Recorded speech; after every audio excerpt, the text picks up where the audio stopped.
নমস্কার বন্ধুরা, আজকে আমি তোমাদের একটা অ্যাডভাইস দেওয়ার জন্য ভিডিওটা করছি।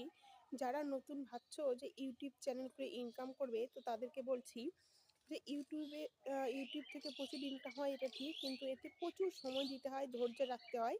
আর একটা যে বিষয়, তোমরা প্রথমেই প্রচুর প্রচুর খরচ করতে যাবে না, এতে তোমাদের লস হওয়ার চান্সটা আছে। তো প্রথমেই ছোট ছোট অল্প অল্প খরচ করে ভিডিও করবে। অনেকটা পুঁজি সেখানে লাগানোর প্রয়োজন নেই।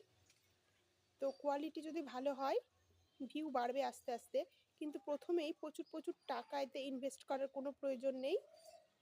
সময় ইনভেস্ট করো, কিন্তু প্রচুর টাকা এতে লাগানোটা বোকামি হবে। তো তোমাদের সকলকে বলছি, যারা নতুন নতুন ভিডিও করতে চাইছো, নতুন চ্যানেল করে ইনকাম করতে চাইছো, তোমরা ভিডিও অবশ্যই ভালো ভালো ভিডিও আপলোড করো, কিন্তু প্রচুর টাকা ইনকাম করে নয়। তার কারণ আমি আজকে একটা সংবাদ দেখলাম যে একটা মেয়ে 3 বছরে 8 লক্ষ টাকা ইনভেস্ট করেছে, কিন্তু সেখান থেকে তার রিটার্ন এসেছে জিরো।